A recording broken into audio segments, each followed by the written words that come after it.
Moana, Coco, Star Wars, Toy Story, Frozen, Inside Out, Encanto, and Zootopia. That's the video. In all seriousness, I've gone back and forth on making this video for a while. Ultimately, I decided I want to have my predictions out there in some form on the off chance that I'm right. But I think it's pretty much impossible to properly predict Kingdom Hearts 4 at this point. My current predictions are working under the assumption that KH4 will follow a somewhat similar world structure as the previous games, but there's really no guarantee of that. With the whole unreality angle, there's a non-zero chance that all the worlds are live action. Or there's a split campaign, so the worlds are half live action and half traditional. Or they hard commit to doing all live action remakes, which probably means I'm not buying the game, cause holy shit that would suck. I don't actually think any of that's gonna happen, if only because that would be a lot of actor likeness costs, but I could be wrong. So yeah, I'm assuming / desperately hoping the world structure is going to echo the previous games. Mostly worlds based off the main Disney canon, a secondary focus on Pixar and live action, mostly brand new worlds with a couple returning, and one dedicated minigame world. 8 worlds is the number KH3 had, so that's the number I like to float around, but I could very easily see there being more or less. Though if they do less, I'd honestly be pretty disappointed. That's going down to Birth by Sleep and Days numbers, and it'd be kind of embarrassing for a main game to have a world count that low. Alright, with all that said, let's go through each of my guesses and see if I could justify them. Moana, Coco, and Star Wars feel pretty much inevitable at this point. So much so that I actually don't have much to say other than, yeah, I think these are pretty safe bets. I guess Star Wars is a bit of a black sheep in this group, but like, come on, it's gonna happen. I'll even go out on a limb and say that I think they'd base it off the original trilogy as opposed to the prequels or sequels. Looking at my current world spread, only Star Wars and Toy Story have the opportunity to represent anything from before the 2000s, so I think they'd want to lead into a more nostalgic angle for them. Not to mention you only have to worry about like 3 major actors to pay for the likenesses of when working with the original trilogy. The rest of the cast can be filled in with droids, aliens, and certain incredibly iconic masked villains. I could see the world being this expansive planet-hopping thing where we get to explore Endor, Tatooine, Hoth, Bespin, Dagobah, etc. Or I could see them just setting the whole thing on the Death Star and running through the majority of A New Hope's plot. Sora could land and witness the destruction of Alderaan. He'd probably be particularly sensitive to the merciless ending of an innocent world, and that could be a fun way to fuel a grudge against Vader.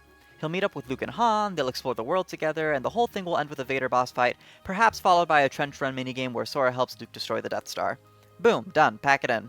Well, okay, if they destroy the Death Star, then you can't really revisit the world, so maybe the trench run will just be a credit scene. All this to say, there's no reason a Star Wars world couldn't work practically. It's all just about whether or not the KH4 team will want to do it, and I see no real reason why they wouldn't. Same goes for Moana and Coco. Again, they feel so obvious that I really just don't have much to say. Let's talk returning worlds. I might be alone in this, but I feel like Toy Story and Frozen coming back is inevitable. They're both hugely popular properties with sequels to design worlds off of, they both have plenty of room to expand from where KH left them off, and they have potential to be incredibly relevant to KH4's plot. Toy Story especially was where KH3 introduced Yozora and the concept of alternate world lines, so I feel like we have to go back there, right? From the perspectives of Donald and Goofy, it's gotta be one of our biggest leads as to where Sora might be. Not to mention how he might be able to bring in more Toy Story characters like Jessie, Bullseye, Slinky Dog, the Potato Heads, and of course, hopefully an ultimate battle with Zurg. As much as I love KH3's toy box and its choice to focus more on the Woody and Buzz dynamic, the Toy Story 1 of Toy Story Worlds if you will, I think now's the perfect time to expand beyond that in a Toy Box revisit with the additions of Jessie and Zurg, making it feel like the Toy Story 2 of Toy Story Worlds. And I think Arendelle's in the same boat. A world based off of Frozen 2 has a lot of potential to directly address some major complaints from the world's KH3 iteration. Samey locales, now we get the Kingdom, the Enchanted Forest, the Shipwreck, and Ada Holland to spice things up. Couldn't get Anna and Elsa as party members? Well, Frozen 2's plot actually has them together for most of the movie, so maybe they can actually be party members this time around. Too much doing the movie plot?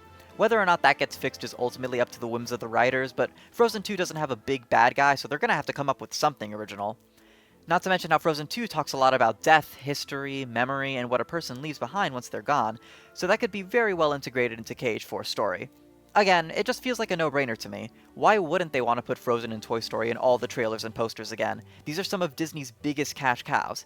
Maybe that's a cynical way to look at this, but as much as this is a prediction list and not a wish list, I would unironically really enjoy coming back to Toy Box and Arendelle. Okay, so that covers the ones that I feel are kinda obvious. The rest are definitely on much shakier ground. I've got 2 options here for Minigame Worlds, Inside Out and Encanto. The thing is, I could also see both of these working as full worlds in their own right. Between Imagination Land, the Subconscious, the Islands of Personality, Dream Productions, and Headquarters, Inside Out has plenty to explore, and Encanto has the main village as well as all the different expansive rooms within Casita. They might have to get creative for those, but even if they're just limited to the ones from the movie, Antonio's, Bruno's, and Isabella's, that's still a lot to work with. Here's my thinking. Since Inside Out is unlikely to be a world you go to gummy ship style, and instead it's probably going to work like 100 Acre Wood or Space Paranoids, where you enter it from within another world, I could very easily see that being justification enough for giving it the full 100 Acre Wood treatment and making it the minigame world. On the other hand, if you go the Cage to Atlantica route, Encanto makes a lot of sense, with each room acting as a different setting for a music-based minigame. So maybe the family Madrigal outside, Waiting on a Miracle in Antonio's room, Surface Pressure in Luisa's Dreamscape or whatever. We don't talk about Bruno in Bruno's tower, and what else can I do in Isabella's room? Maybe cut one of those and replace it with something with some stronger finality to it, cause yeah, ending on Isabella's song would be kind of weird. My only stipulation if this ends up being what the world is like is that I hope the rooms are still explorable outside of the minigame, not unlike the 100 Acre Woods, but there should be stuff to do and find, thinking something like the bouncing spot. So between Inside Out and Encanto, I'm predicting two worlds, either of which could be a full world or just a minigame world. They are pretty interchangeable to me. I think both are going to get in, so which one is which doesn't really matter to me, but for now I guess I'll just say Encanto is more likely to just be a minigame world. As for why I think these two will get in, I don't know, it just feels right. These are two very popular recent movies with creative ideas that would do well to be explored in Kingdom Hearts. What more do you need? I guess it's also worth noting that when making a prediction like this, you want to make sure that no worlds overlap with each other as far as biomes go. You don't want two snow worlds, or desert worlds, or forest worlds. Inside Out is obviously a very distinct locale, and Encanto doesn't overlap with anything else I've talked about. If you're thinking Marvel, or The Incredibles, or WALL-E, or Finding Nemo might be more likely, sorry, but space, cities, the ocean, even jungles to an extent are already covered by worlds that I just think are more likely. Alright, so what's the last world I'm predicting? So, hear me out. Zootopia has a lot going for it. There's this Nomura interview that also provides support for Moana, Coco, and Inside Out. Thus far, we've yet to have a new world for Sora to transform in, and it just feels wrong to not have at least one of those. Use the scrapped original design, cowards. There are two perfect party members in Judy and Nick. Disney clearly wants to keep pushing Zootopia between that Disney Plus series, the upcoming sequel, and apparently theme park plans, and I think there's a lot of room for an original story taking place after the events of the movie. So, what's the problem? Well, it's a city. In the past, I've written off worlds for just being city environments without providing full context, so let me correct that here. The problem isn't that cities can't be worlds, it's that we know Quadratum exists. We know that we will be exploring Quadratum to some extent, and that it's pretty much just real-world Shibuya. So pulling in Avengers and just doing real-world New York, or Incredibles and doing basic city Metroville would be needlessly double-dipping in environments. So, why do I think Zootopia is fine? Well, first of all, this is a very distinct city in a lot of ways. The inhabitants are all animals, which makes for unique structures like Little Rodentia, or this crazy train station designed for creatures of all shapes and sizes. Also, the color palette is much less bland and gray, and much more orangey and vibrant.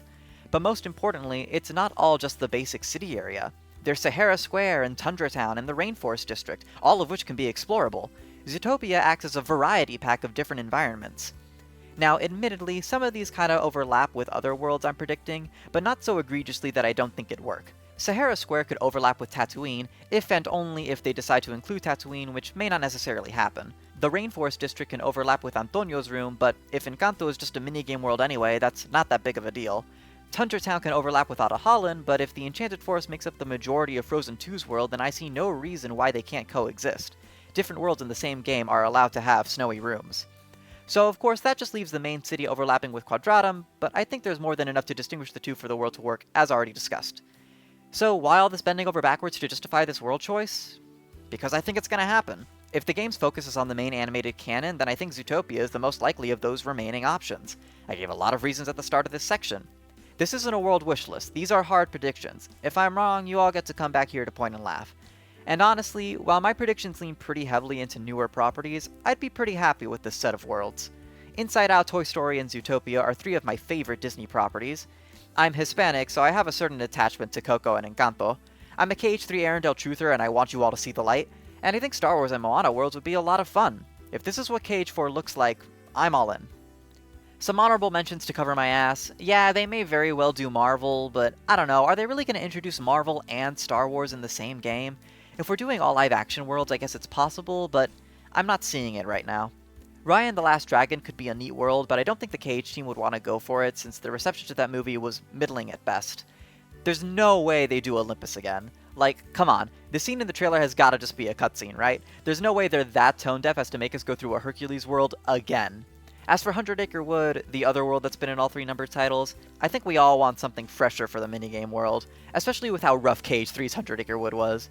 It could happen, but I'd like to think the Cage team realizes how fatiguing these repeating worlds can be.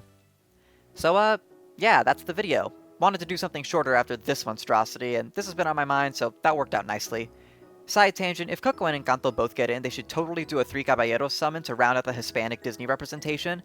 They could be a support summon like Cage 2 Stitch with a shortcut menu that gives different moves based on each Caballero, and they could color-code it to match the PlayStation buttons. It'd be so good. Also, Rocket Raccoon could be a fun summon to hide in the Star Wars world. Marvel representation is inevitable, after all. Also, let Sora ride a chocobo. Okay, I'm done.